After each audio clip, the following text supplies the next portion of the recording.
My mother was standing in my kitchen with her handbag already on her shoulder. I was holding my car keys. My lunch was packed, my coat was on, and I was almost late for work. My daughter, Lily, sat on the floor beside us. She was building a tower with 3 yellow blocks. My mother looked at me and said, "I will not be coming tomorrow." At first, I thought she meant she had an appointment. "That's fine," I said. "I can ask Owen to leave work early." She shook her head. "No, Claire. I mean I am not coming tomorrow, or next week. I cannot take care of Lily anymore." The room became strangely quiet. Even the sound of the washing machine seemed far away. I stared at my mother. "What are you talking about?" She put her hands around the strap of her bag. "I am tired. I want my own life back. I want to see my friends, take classes, and travel sometimes. I cannot spend every weekday looking after a baby." Lily knocked down her tower and laughed. My mother smiled at her, but I could not smile. "You promised us," I said. "I know. We bought this house because of that promise. I helped you for almost a year. That is not what you promised." My voice was getting louder, so I stopped. Lily looked up at me with wide eyes. My mother sighed. "I am sorry, Claire, but I have made my decision." Then she kissed Lily, opened the front door, and walked out. I stood there with my lunch in one hand and my car keys in the other. That was the morning I became angry with my mother. But the story had started much earlier. Owen and I had been married for 4 years when we learned that I was pregnant. At that time, we lived in a rented apartment above a small bakery in Cedar Grove. It had 1 bedroom, a narrow kitchen, and windows that shook whenever a truck passed outside. The place was old, but it was ours. On winter mornings, the smell of fresh bread came through the floor. On summer evenings, Owen and I sat beside the open window and talked about the future. We wanted a home with a small garden. Owen wanted a garage where he could repair old furniture. I wanted a bright kitchen and a quiet room where I could read. More than anything, we wanted a safe place for our future children. We had saved money for several years. It was enough for a small 2-bedroom house near the edge of town. The house was simple. The bathroom needed work, and the garden was mostly dry grass. But the monthly payment was something we could manage. We were ready to make an offer when my mother, Evelyn, asked to see the house. She walked through every room without saying much. Then she stood in the 2nd bedroom and looked around. "This room is too small for a child," she said. "It will be fine for a baby," I told her. "And what happens when you have another child?" "We have not even had the first one yet." My mother did not laugh. She believed people should plan far ahead. She had worked as an office manager for 35 years, and she liked everything to be organized. She wanted lists, schedules, and clear answers. "You will regret buying too small," she said. "You will pay moving costs again in a few years. Buy the right house now." "The right house costs more than we have," Owen said gently. My mother told us she could help with the down payment. We refused at first. We did not want to owe anyone money. She said it would not be a loan. It would be a gift for her first grandchild. Then she made another promise. "When the baby comes, I will take care of her while you work," she said.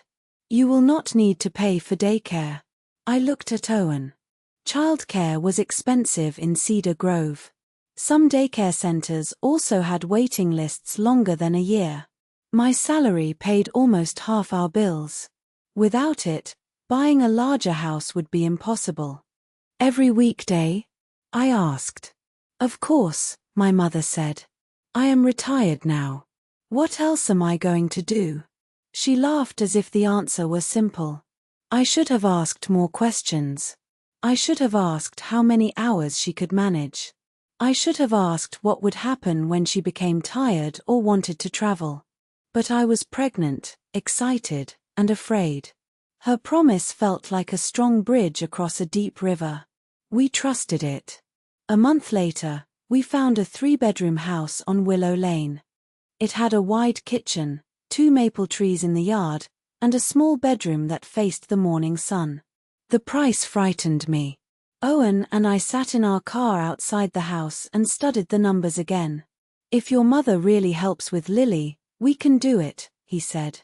I placed one hand over my belly. "She will help. She wants this as much as we do." We bought the house. My mother gave us part of the down payment. Owen and I used nearly all our savings for the rest. The first night after we moved in, we ate pizza on the kitchen floor because our table had not arrived. Owen touched the wall and smiled. "This is really our home." For a while, everything seemed perfect. Owen painted the baby's room a soft green. My mother bought white curtains and a wooden chair. She came to the house almost every afternoon. She folded baby clothes, washed tiny blankets, and spoke to my belly. "Grandma is waiting for you," she would say. Lily arrived 3 weeks early during a spring storm. The hospital windows were covered with rain.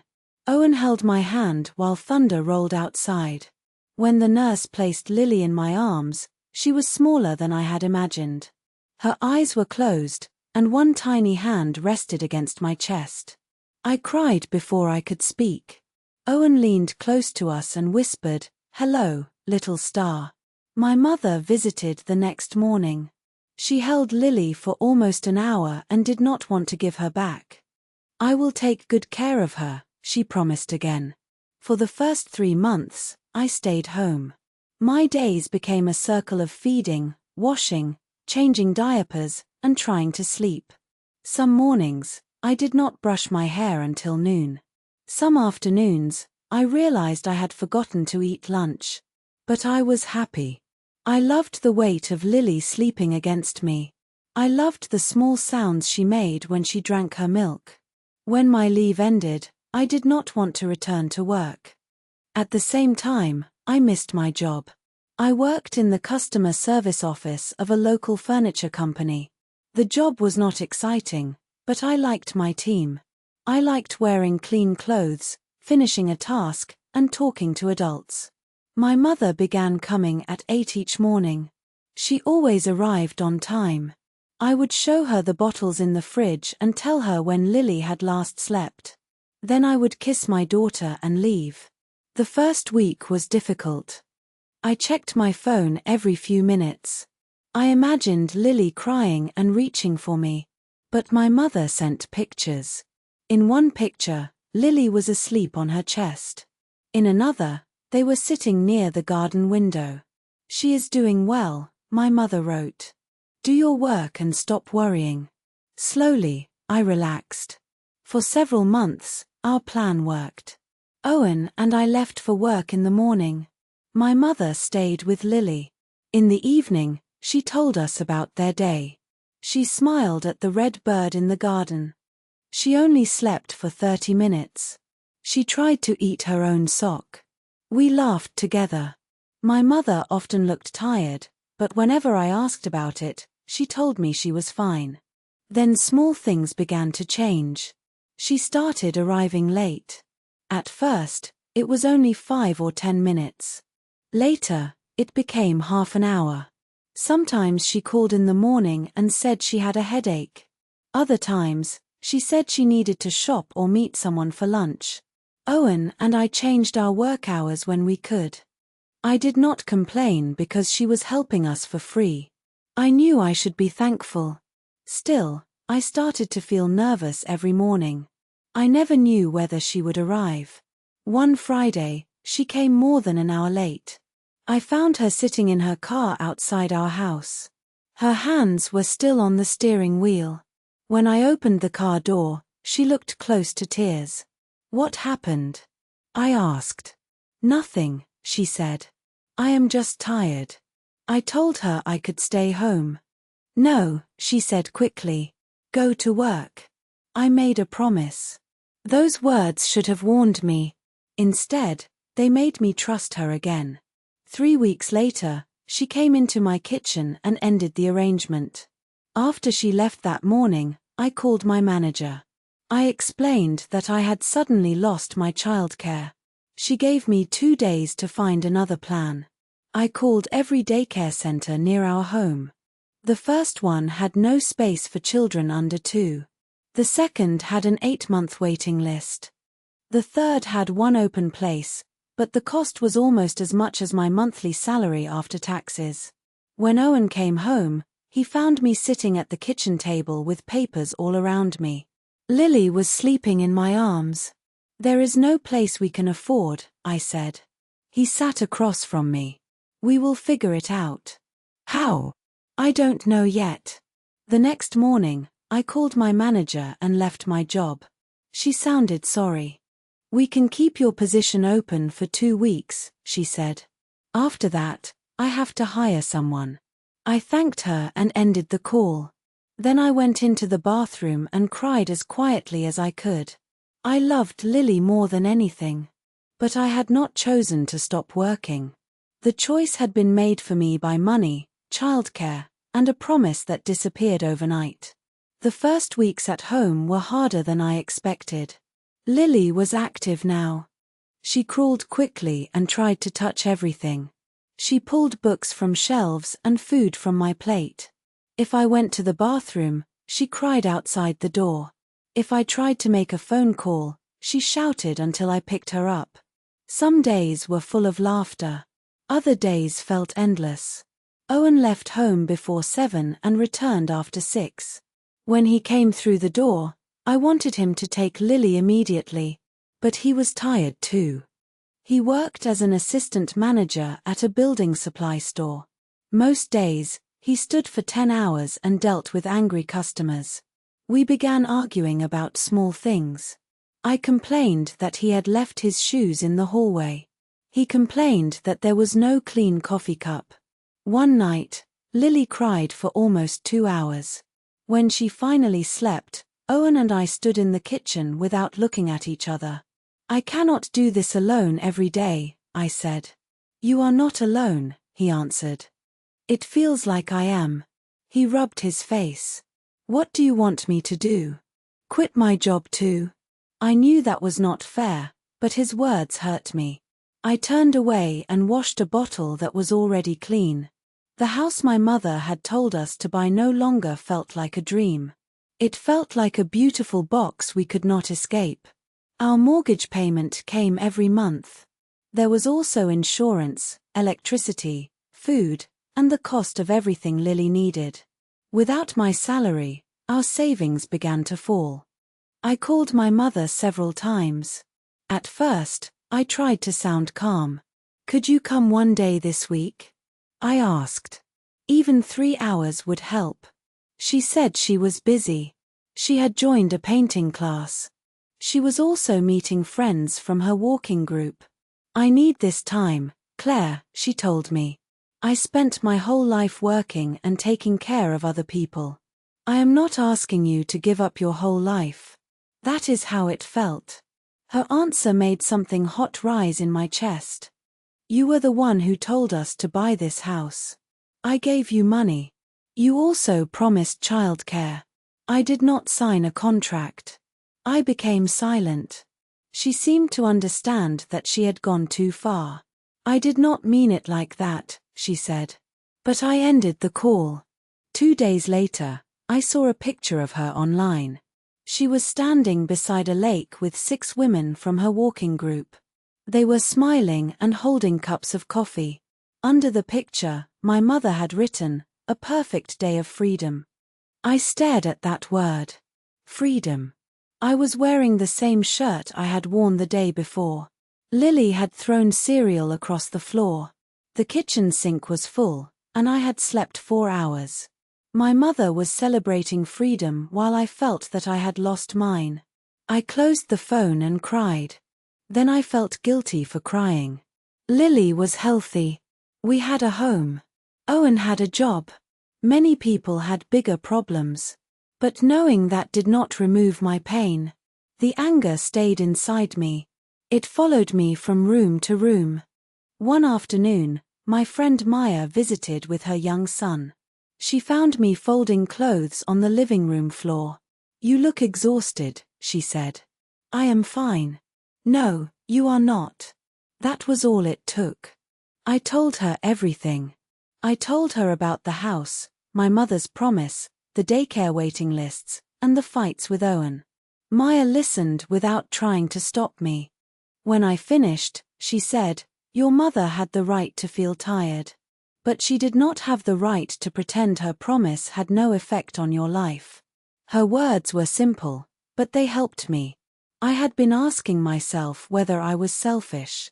For the first time, I understood that two things could be true. My mother needed a life of her own. And she had still hurt me. Maya suggested that I look for work I could do from home. That evening, after Lily went to sleep, I opened my laptop. Most jobs needed experience I did not have. Some were not real jobs at all. They asked for money before I could begin. I kept searching. A small education company needed people to check simple reading exercises for children. The pay was low, and the hours were not regular. I applied anyway. A week later, they sent me a short test. I completed it at midnight while Owen slept beside me. They hired me for 6 hours a week. It was not enough to solve our money problems, but it gave me something I had missed. It gave me work that belonged to me. I checked lessons during Lily's naps. Sometimes I worked early in the morning. On difficult days, I finished after everyone else was asleep. The work was tiring, but it made me feel useful again. Owen also began looking for a better job. A warehouse outside town offered higher pay, but the hours were longer. He did not want to accept it. "I will hardly see you," he said. "We need the money," I answered. He took the job. His first week began at 5 in the morning. I watched him eat breakfast in the dark. He looked worried and older than he had a month before. "I am sorry," I said. "For what?" "For everything becoming so hard." He reached across the table and held my hand. "This is not your fault." I wanted to believe him. On weekends, Owen's parents began helping us. They were both in their late 60s and could not manage a full day with Lily. But every Saturday morning, they took her to the park for 2 or 3 hours. That small break felt precious. Sometimes I worked. Sometimes I slept. Once, I sat alone in the garden and drank a cup of tea while it was still hot. Months passed. Lily learned to stand. Then she took her first step between the sofa and my open arms. I shouted so loudly that she fell onto her diaper and began laughing. I laughed too. In moments like that, I felt lucky to be home. Then a bill arrived, or Owen came home after Lily was asleep, and the worry returned. My mother called from time to time. Our conversations became polite and short. She told me about her painting class. I told her Lily was growing. Neither of us spoke about the real problem. Then, one Sunday, my mother arrived without calling. She stood on the front step with Lily's wooden chair in her hands. "I thought you might want this," she said. It was the chair she had bought before Lily was born. "You could have called," I said. "I know." She carried the chair inside and placed it near the window. Lily saw her and became excited. "Grandma," she said. It was not a clear word, but we both understood it. My mother covered her mouth. She had missed Lily's first steps and many of her first words. For the first time, I saw what her decision had cost her too. She sat on the floor and opened her arms. Lily walked toward her slowly. My mother held her and began to cry. I wanted to comfort her, but my anger was still there. I went into the kitchen and made tea. A few minutes later, my mother joined me. She looked around the room. There were toys under the table and clean dishes beside the sink. My laptop was open beside a pile of children's clothes. "You look tired," she said. "I am tired. I did not know it would become this difficult." I gave a small, unhappy laugh. I told you. I thought you and Owen would find another arrangement. With what money? She looked down at her hands. I was afraid to come back. Why? Because I knew you were angry. And because I knew I had broken my promise. That was the first time she said it clearly. Not that she had changed her plans. Not that she deserved freedom. She had broken a promise. I sat across from her. You did more than stop babysitting, I said. You helped us choose a life that depended on you. Then you walked away without warning. Her eyes filled with tears. I know. We almost missed a mortgage payment last month. She looked shocked. Why didn't you tell me? I tried to tell you that we were struggling. But not that badly. I was ashamed. My mother reached for my hand, but I pulled it back. I do not want more money, I said. I want you to understand why I am angry. She nodded slowly. Then she told me something I had not known. During the months she cared for Lily, she had begun having pain in her back and hands. She was also sleeping badly. But she was afraid that if she told me, I would think she did not love Lily. So she said nothing until she felt trapped. I began to hate every morning, she admitted. Then I hated myself for feeling that way. Why didn't you ask for fewer days? I did not know how. You told us you could do everything. I wanted to be the kind of mother who could. Her voice broke. For the first time, I was not looking at the strong woman who always had a plan. I was looking at someone who had made a large promise because she wanted to feel needed. Then she discovered she could not keep it. I still felt hurt. But my anger changed. It was no longer a locked door between us. It became a difficult conversation we could finally enter. I cannot trust another promise that has no clear plan, I said. You should not. If you help again, we need to decide exactly what you can do. My mother nodded. I can come 1 day a week. Maybe 2, but not full days. I could stay from 9 until 2. I did not answer immediately. I do not want you to say yes because you feel guilty. I feel guilty, she admitted. But I also miss both of you. We started with 1 day. The next Wednesday, my mother arrived at 9. She stayed until 2. I used those hours to finish my work and attend an online interview with another company. When my mother left, she looked tired, but not unhappy. The following week, she came again. After a month, she added Friday mornings. We also placed Lily on a waiting list for a part-time daycare program. Owen and I decided that even if the daycare cost most of my future salary, we needed a plan that did not depend on one person. My mother agreed. Our relationship did not heal in one afternoon. Some days, I still remembered the morning she walked out. When she arrived late, I became nervous. When she talked about a trip, part of me expected her to disappear again. But she became more careful with her words. Instead of saying, I will always be here, she said, I can help this Wednesday. A smaller promise was easier to trust. My work also grew. The education company gave me more lessons to check. Later, they asked me to write short reading stories. I began earning enough to pay for groceries and part of the electricity bill. It was still less than my old salary, but I felt proud. One evening, Owen came home and found me typing at the kitchen table.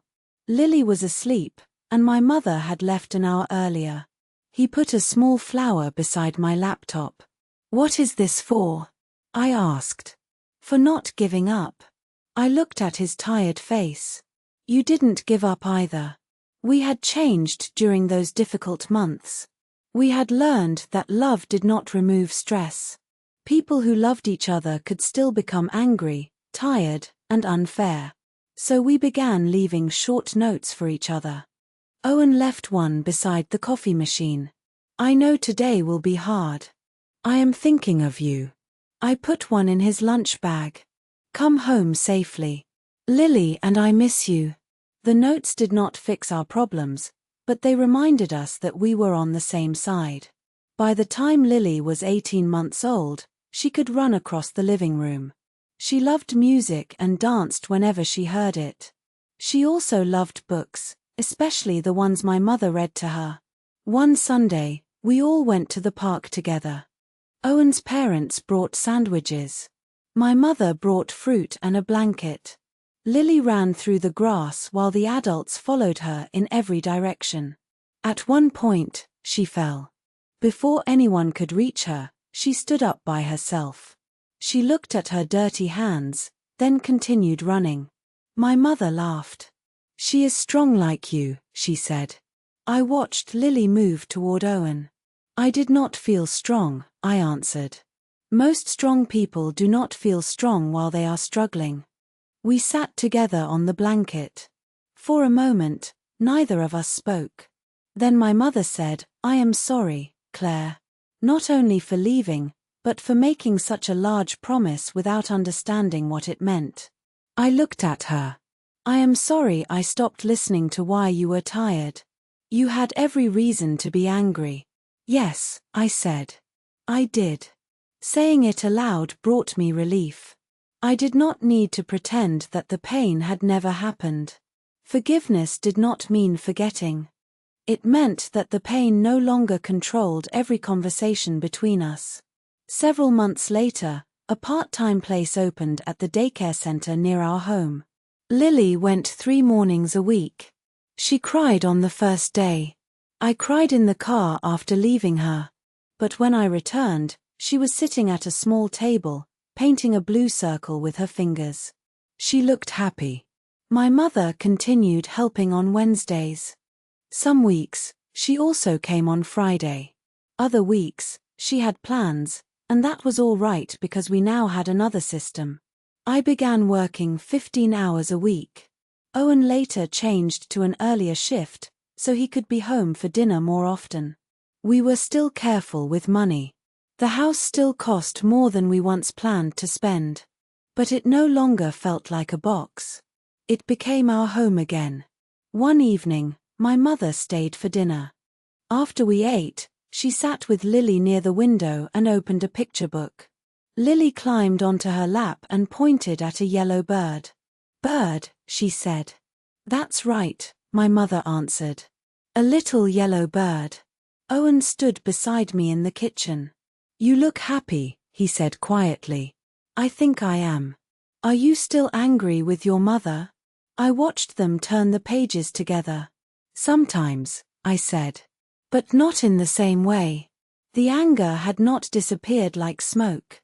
It had changed into something I could carry without becoming bitter. My mother was not the perfect grandmother she had promised to be. I was not the calm and thankful daughter I wanted to be. Owen and I were not the organized young couple who had planned every part of our future. We were simply people learning our limits. That night, after everyone left, I stood beside Lily's bed. She was sleeping with one hand around her toy rabbit. The house was quiet. I thought about the morning my mother had walked out. I had believed our whole life was falling apart. In some ways, it was. My old job was gone. Our savings had become smaller. My trust in my mother had been damaged.